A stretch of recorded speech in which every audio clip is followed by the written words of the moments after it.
on-road and off-road in terms of a legal perspective, and just where you can get on it. They're amazing machines. This DR650 behind me is just perfect for me now, but I want to show you guys how I built it exactly to my needs. I absolutely love riding ATVs, and I've been on some quite interesting rides in the last year. Their capability to do work and touring is just wonderful, but there is one drawback I find to ATVs, and that is they need to be trailered. They're not road legal. The beautiful thing about dual sport is that you can transition between highway and trail at will, and it's just a beautiful, beautiful way to adventure and tour the province.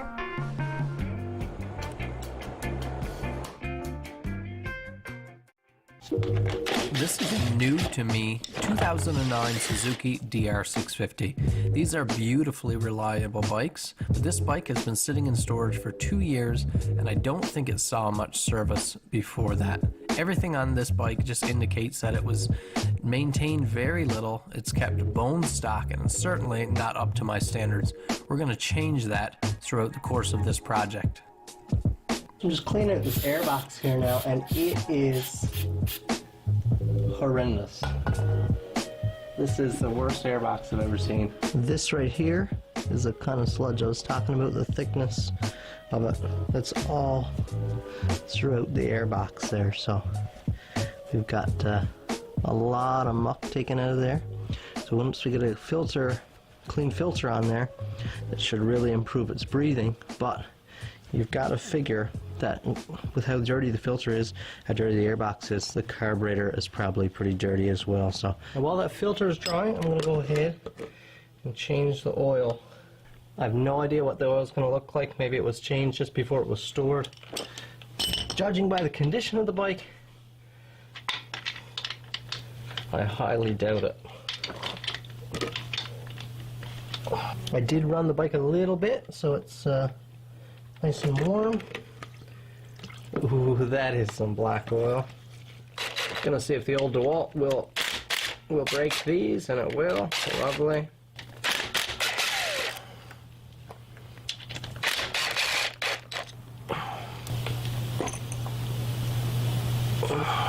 Here's the old filter. Here is the brand new crispy filter. That is nice.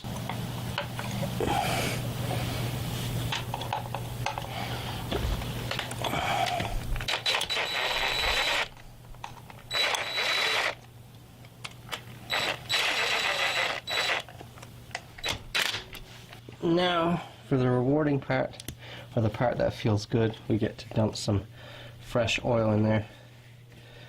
Castrol 10W40. Let's check out the color of this compared to that black oil.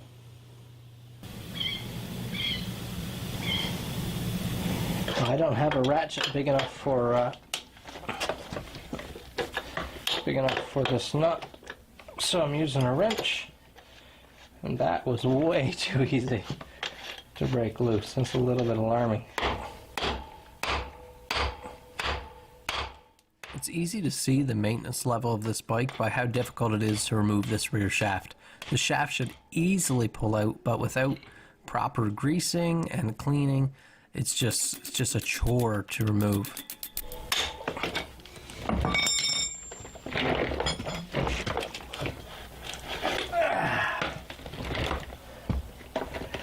That's about as dry as it gets right there.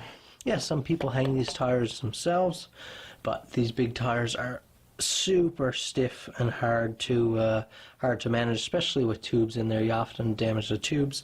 But besides that, I want a good balanced tire. Might not be important to some people, but yeah, I want a balanced wheel on my bike. Since it will be going on the highway, these big dual sports like this can handle the highway no problem, so I want to make sure that we have nice balanced wheels for that. Here we go, next day. I had that mounted up this morning. That is a good looking tire. Look at that beautiful lug. It's definitely going to get me higher up, but we're going to get this back on now. We're going to pack everything in grease properly. I cleaned up all the parts last night, the shaft and the spacers and everything, so we should have a much better, much smoother running rear end there now than what we started with.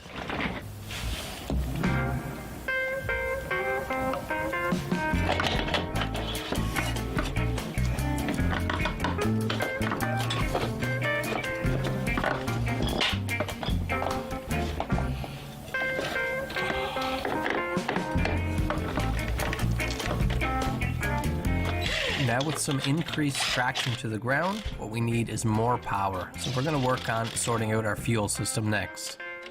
Now right here now, I'm just working on removing the choke assembly here. This is the choke assembly, how I just pulled it out of the carburetor. That is horrendous. And then, have a look at this. Have a look at that in there. Oh boy. There we go. Not gonna be quite that easy going back in, I'm sure. And there we have it.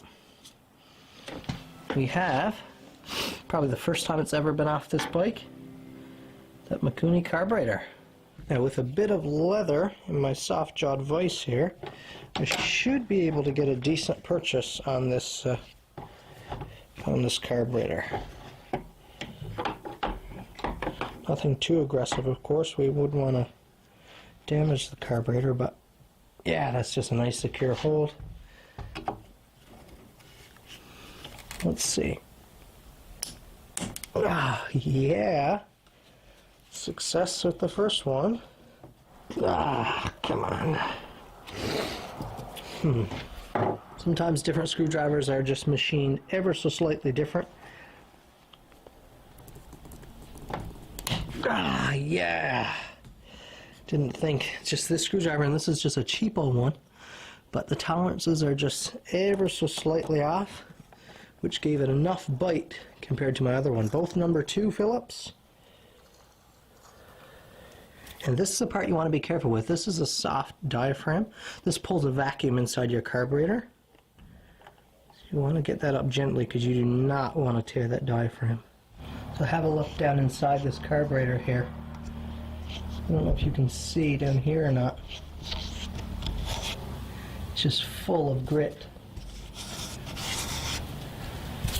That's all just looks like sand and grit. Oh my goodness. So even though we got that top free, this bottom bowl did not want to come loose, and I had to cut chisel tips, you can see, slots in the top of both of those with a Dremel. And that is a great technique if you ever have trouble with a stripped out screw like that. It's not often that a chisel tip will come loose just because you have so much meat behind the paddle of the screwdriver, so you can get a lot of torque there. So we're replacing these, like I said. This is the only one I have left to get.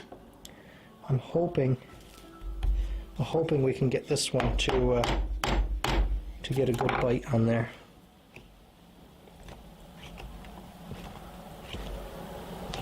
This bike's proven to be a little bit of a pain so far.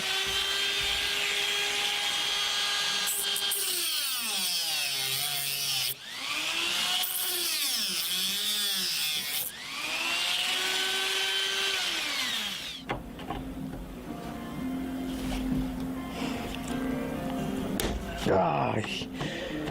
Whew.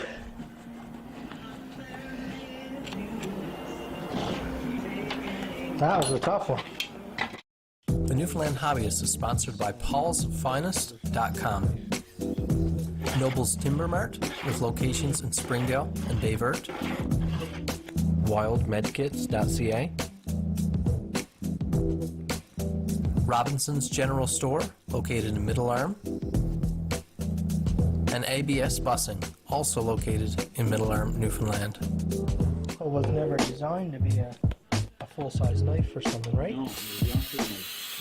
Okay, so I have stripped everything down, every little component, cleaned it down big time, washed it down with brake cleaner, Q-tips and a little wire brush, every nook and cranny, little hose. I blew out every little hose that I could, and then I reassembled with those Allen head screws in there instead of those JS ones. So this is a beautifully clean carburetor here now. A carburetor is designed to mix or regulate air from the outside and fuel from the gas tank.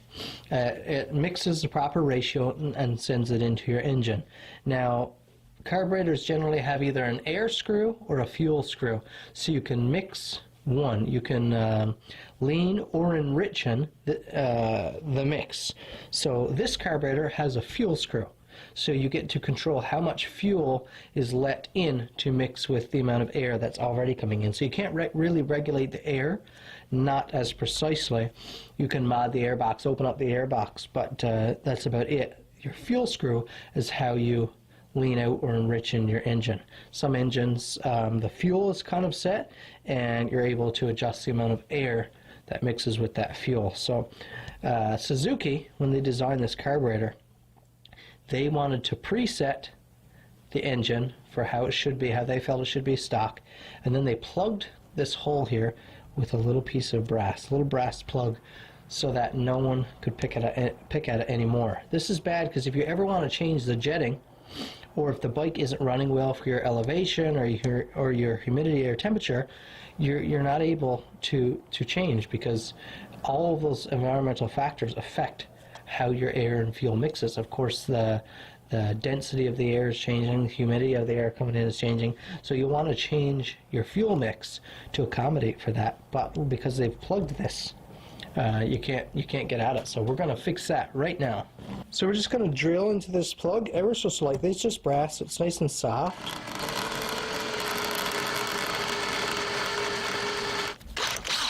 Oh, didn't even need the machine screw. I pulled that little brass plug right out.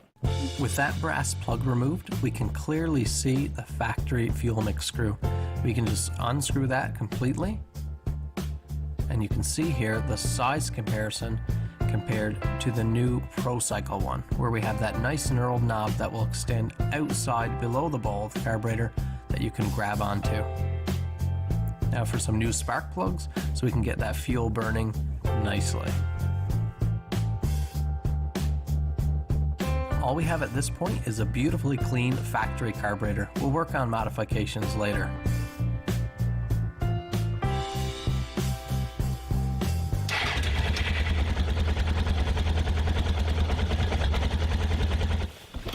If you remember, last time we had this off to maintain that chain and sprocket and get a new front tire on there. That rear axle, that rear shaft was a bit tough to pull out of there. Let's see what it's like this time. Okay, so those bolts are removed and they were a piece of cake. I just took them off with the 1/4-inch impact ratchet there, and super easy. The new sprocket just mounts right on in the same spot, but we're moving up, remember, a couple teeth, so that sprocket is going to be slightly larger there. So this is nice. This new one's black too, which I like. We'll get it bolted up and we'll move on to the front. So right now is a fine time to remove that old chain, and these are all pins through here that are basically have peen heads on them. So what I need to do, if you go with an aftermarket chain, it'll have like a clip, so you can just easily pull off a retainer clip and slip out a pin. These factory chains, of course, they didn't make them really to remove, so you got to go ahead, grind off the head, and then we'll just punch it out.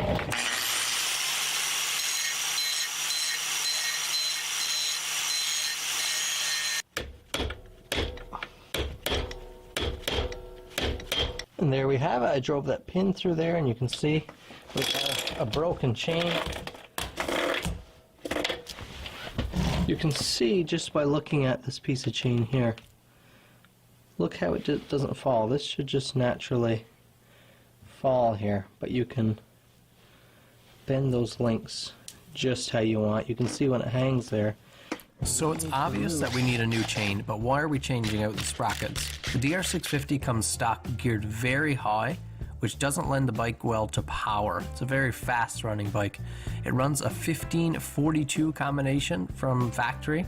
We're going to be switching to a 14 counter sprocket and a 44 rear sprocket. That will give us more torque and a slightly lower top speed, which is a good trade-off in my opinion.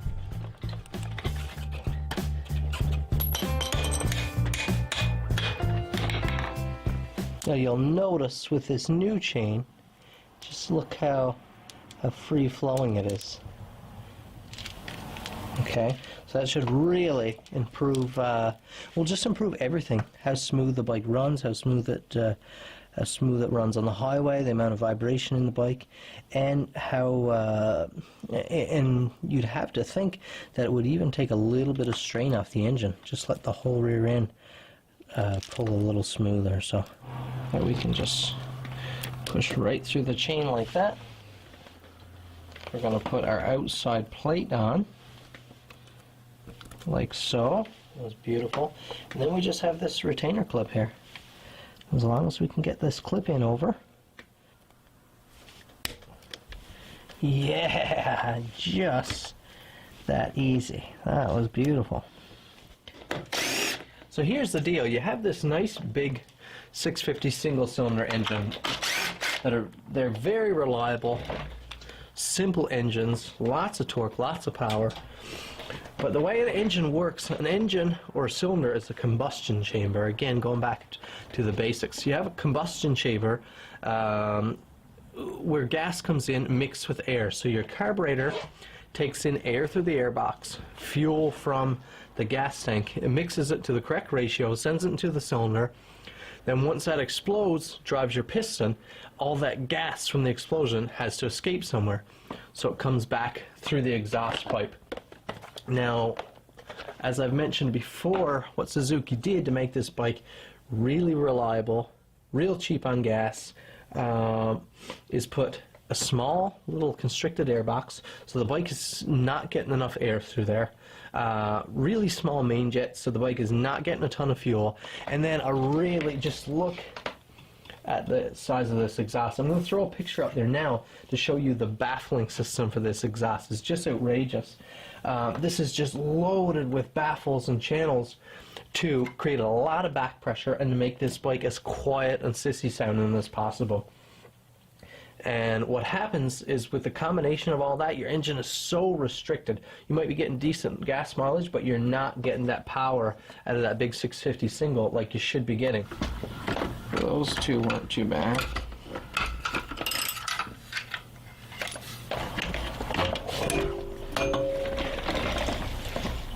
Insert this mid pipe to the header pipe.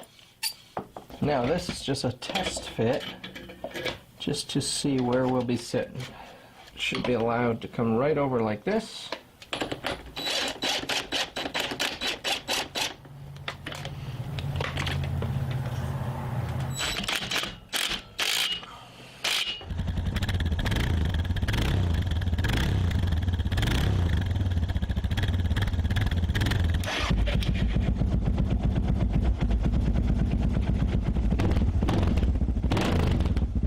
Time for the most daunting part of this project. So we've got that pipe on there. I was waiting for that to come in. That pipe will let us get all the air out. Now we need to get the air and fuel into the bike. See that the carb easily rotates enough. Now you can pull that slide right out of there. You have a much thinner needle, which is going to allow more fuel, and you also have a lot of adjustment. Now you can throw that needle back down in the slide, throw the slide back in the exact same way as you removed it. Now you want to rotate the carb so the bottom comes out on the other side. There we go. And there, if you remember from when we had it apart on the bench, our big main jet is just wide open right there. 155, that's a 155. So basically, fuel travels through this hole in the middle. And a 155 has a bigger hole than a 150, then a 145, and so on. The bike runs a 140 from factory. So we threw that bowl back on the carburetor. The carb work is very simple. Now we have the amount of fuel we want, we're hoping, whistling into the engine. Now we need to make sure that that amount of fuel has enough air to help it combust properly.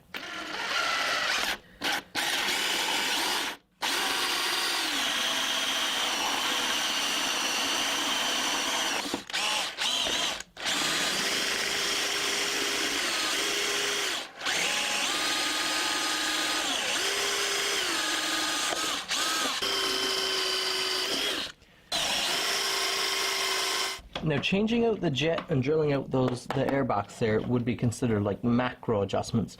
Then what you have is your fuel mix screw. You remember we placed it with an extended one. So what this mix screw will allow us to do is tone down, so we're kind of bottlenecking the amount of fuel that can come through that jet.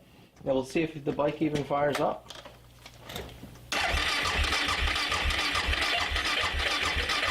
Remember, we had to fill up that float bowl.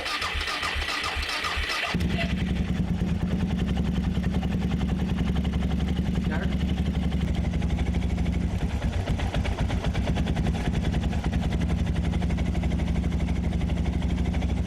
Yeah, it just almost put the choke off, and it sounded like it wanted to die, so we might not have enough fuel.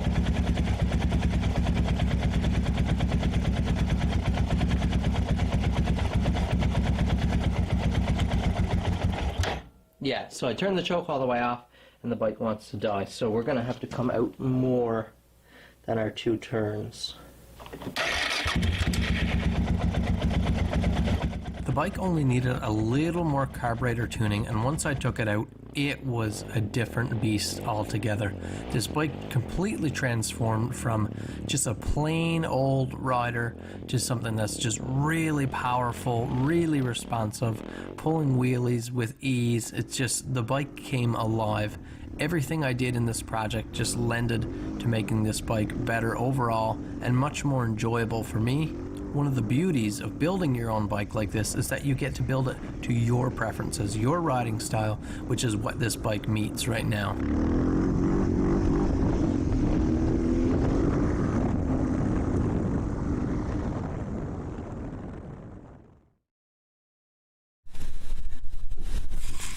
Oh yeah, got a nice piece of steak there with some Lowry's, some extra virgin olive oil on there, and some pepper.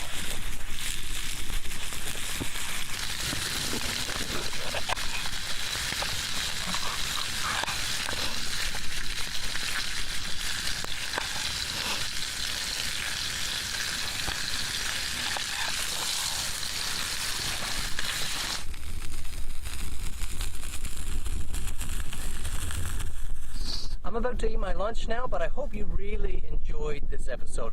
Thank you guys so much for watching. I want to give a huge shout out to my sponsors. If you guys can support them, please go and do so. That's it for this week, guys. If you're interested in dual sport, highly recommend picking yourself up a cheap bike like this and building it and making it your own.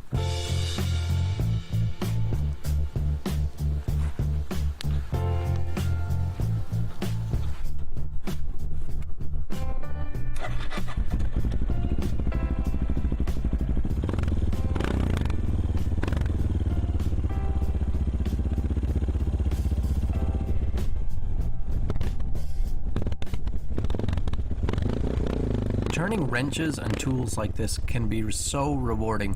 To build your own vehicle in this way makes a vehicle so much more nice than it could have ever been just kept stock, in my opinion. It's yours, it's something you made, and with a little time, a little patience, and online resources now, you can really do so much on your own like I did throughout this project.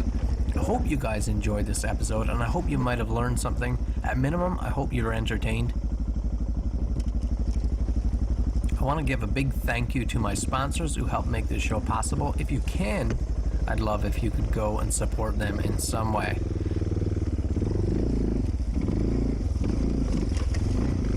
That's it for this week. Make sure you tune in next week to the Newfoundland Hobbyist.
The following program is brought to you by Rogers Anyplace TV. Enjoy exclusive content